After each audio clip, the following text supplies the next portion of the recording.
Hello everyone, welcome to effortless education. आज हम दो कमिटीज़ के बारे में बात करने वाले हैं।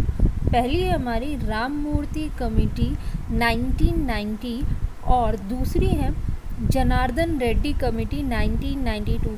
आगे चल के आपको पता चलेगा ये दोनों कमेटी साथ में हम क्यों पढ़ रहे हैं। हमारी क्विक रिवीजन सीरीज़ का आज का लेक्चर स्टार्ट करते हैं आचार्य राम मूर्ति कमेटी 1990 से।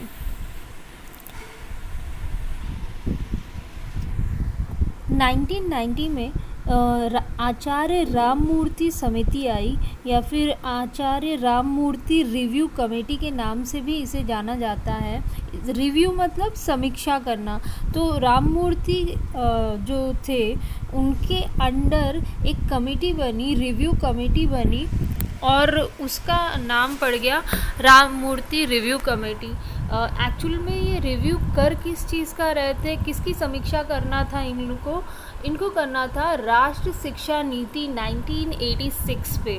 तो जो NPE हमारा था, नेशनल एजुकेशन पॉलिसी इन 1986, उसकी समीक्षा के लिए राम मूर्ति कमेटी को बनाया गया। देश में जो भी शिक्षा नीति हमने स्टार्ट कर दी थी 1986 की, उसका हर थोड़े दिन बाद, 5 साल बाद, 6 साल बाद उसका रिव्यू होना ज़रूरी था, उसका रिवाइज़ होना ज़रूरी था।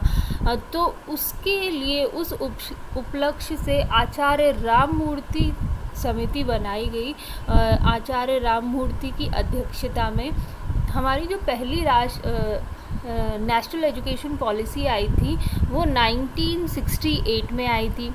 देन दूसरी हमारी जो नेशनल एजुकेशन पॉलिसी थी वो 1986 में आई थी और 1986 वाली जो थी उसी के रिव्यू के लिए आचार्य राम मूर्ति कमेटी बनाई गई, सो दैट उसके बाद 5-6 साल बाद एक नई कमेटी बनाई जा सके। ये बार बार हम लोग जो एजुकेशन पॉलिसीज़ है चेंज क्यों करते, क्योंकि पूरा जो एनवायरनमेंट चेंज हो जाता है, हमारी ज़रूरतें चेंज हो जाती है कंट्री की। तो बदलते परिवर्तन के साथ हमारा जो एजुकेशन पॉलिसी भी है उसी की तरह हो, इसीलिए हम बार बार उसको रिव्यू करके उसकी समीक्षा करके जो करंट सिचुएशन है उसकी अकॉर्डिंग रिव्यू कमेटी या नेशनल एजुकेशन पॉलिसी बनाते हैं। देखिए, हमारी जो पहली थी वो 1968 में आई थी, देन 1986 में, उसके बाद रिव्यू होने के बाद 1992 में आई थी हमारी, एंड अब जो लेटेस्ट वाली है वो 2020 वाली है। ठीक है, चलिए देखते हैं इसमें उन्होंने बातें क्या की थी। जो राम मूर्ति रिव्यू कमेटी थी उसका काम था नेशनल एजुकेशन पॉलिसी 1986 को रिव्यू करना, उसकी समीक्षा करना, वो कहाँ तक इम्प्लीमेंट हो पाया है, उसका क्रियान्वयन किस हद तक हो पाया है, प्लस उसमें क्या क्या सुधार की ज़रूरत है। क्योंकि हम 1992 वाली बनाने वाले थे तो उससे पहले हमें जानना था कि इसमें क्या कमियां हैं या क्या ज़रूरतें हैं जो हम थोड़ी बहुत इसमें चेंज करें और उस नई वाली को बनाया जाए। तो उन्होंने कुछ सुझाव प्रस्तुत किए थे परीक्षा में सुधार के लिए। पहली बात तो इन्होंने बोला था कि थोड़ा सा एग्जामिनेशन पैटर्न को चेंज किया जाए, मातृभाषा को शिक्षा में स्थान दिया जाए, शिक्षा व्यवस्था में सुधार की जाए, जो मैनेजमेंट है एजुकेशन मैनेजमेंट उसमें थोड़ा सा चेंजेस लाया जाए, स्त्री शिक्षा पर और बल देने की ज़रूरत है, वुमेन एजुकेशन को और ज़्यादा इम्पोर्टेंस देने की ज़रूरत इन्होंने बात की, धार्मिक अंतर को कम करने की बात की, जो शिक्षा के थ्रू जो धार्मिक अंतर है उसको कहीं ना कहीं कम करने की बात की, शिक्षा के उद्देश्यों को हमें फिर से थोड़ा सा और बेहतर बनाना होगा आचार्य राम मूर्ति के हिसाब से, और सामान्य शिक्षा प्रणाली जो 10+2+3 थी, सामान्य शिक्षा प्रणाली वो पूरे राज्य में चलाई जाए। ये कुछ इनके सुझाव थे। नेक्स्ट हमारी जो कमेटी है उसके बारे में बात करते हैं। जनार्दन रेड्डी कमेटी जो कि 1992 में, जिसने अपनी रिपोर्ट उन्होंने 1992 में दी थी, इसको CABE समिति भी कहते हैं, central advisory board of education. ठीक है, लेट्स सी इन लोगों ने क्या बोला था। तो ये जो है CABE central advisory board of education committee, Janardhan Reddy ji की अध्यक्षता में ये कमेटी बनाई गई और 31 जुलाई 1991 में इसकी नियुक्ति हुई।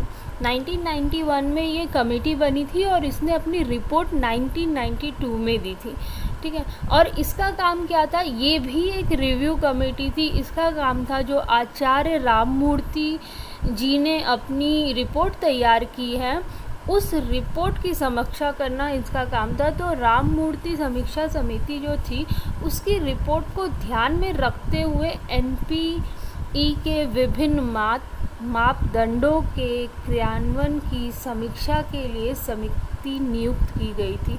तो उन्होंने जो रिपोर्ट दी थी राममूर्ति कमेटी ने, उसको रिव्यू करो आप और वो उसके पैरामीटर्स को चेक करिए और एक नई रिपोर्ट हमें दीजिए, क्योंकि 1992 में जब जनार्दन रेड्डी जी की रिपोर्ट आई तो हमारा नया जो रिवाइज नेशनल एजुकेशन पॉलिसी बन गई थी 1992 में। तो इन्होंने कुछ बात की जो कि सेम थी, ज़्यादा चेंजेस नहीं था। इसीलिए आप देखेंगे जनार्दन रेड्डी समिति की इतनी चर्चा नहीं होती, क्योंकि ऑलमोस्ट सेम थे उनके, उन्होंने ज़्यादा कुछ चेंजेस नहीं बताए थे। जो चल रहा है उनके हिसाब से उन्होंने कहा कि ठीक है। तो सामान्य शिक्षा प्रणाली की बात की कि एक ही तरह की शिक्षा व्यवस्था हो सब जगह पर, सारे राज्य में, प्रत्येक ज़िले में नवोदय विद्यालय की स्थापना हो, प्राथमिक शिक्षा का सार्वभौमिकरण हो, सभी को प्राथमिक शिक्षा मिले बिना किसी भेदभाव के, वयस्क और सतत शिक्षा, वयस्क मतलब अडल्ट एजुकेशन की बात की थी इन्होंने, कंटिन्यूस एजुकेशन की बात की थी कि किसी की भी शिक्षा छूटे ना, अडल्ट एजुकेशन भी हम दें। अगर किसी कारणवश बच्चा मतलब बीच में पढ़ाई छोड़ दिया है और अब थोड़ा सा बच्चा बड़ा हो गया है, तो ऐसे लोगों के लिए भी शिक्षा व्यवस्था होनी चाहिए। तो अडल्ट एजुकेशन की बात की थी, कंटिन्यूस एजुकेशन की बात की थी, माध्यमिक शिक्षा पर जोर देने की बात की थी। उन्होंने कहा था कि माध्यमिक शिक्षा को थोड़ा सा इम्प्रूव करना चाहिए और व्यावसायिक शिक्षा पर जोर देने की बात की थी, उसको बेहतर बनाने की बात की गई थी जनार्दन रेड्डी कमेटी में। अब ये दोनों कमेटी में बस इतना ही बात की थी। दोनों कमिटीज़ में सिमिलैरिटी क्या है, दोनों ही रिव्यू कमेटी थी। आचार्य राममूर्ति कमेटी को NPE 1986 मतलब हमारी जो एजुकेशन पॉलिसी 1986 थी उसको रिव्यू करने के लिए अपॉइंट किया गया था और उन्होंने अपनी रिपोर्ट 1990 में दी, ठीक है, 1990 में।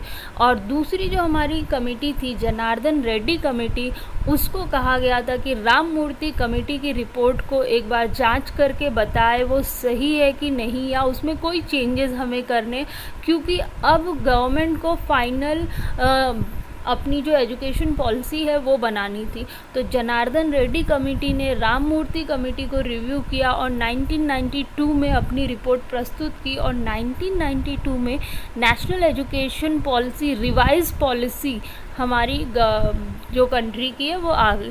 टोटल हमारे पास 3 ही नेशनल एजुकेशन पॉलिसी है, 1968 वाली, फिर 1986 वाली और एक रिवाइज थी, वो फ्रेश तो थी नहीं, वो रिवाइज 1992 में एक आई, वो रिवाइज एजुकेशन पॉलिसी थी। और अब जो करंट आने वाली है 2020, ठीक है। आज की क्लास में इतना ही। Thanks for watching video.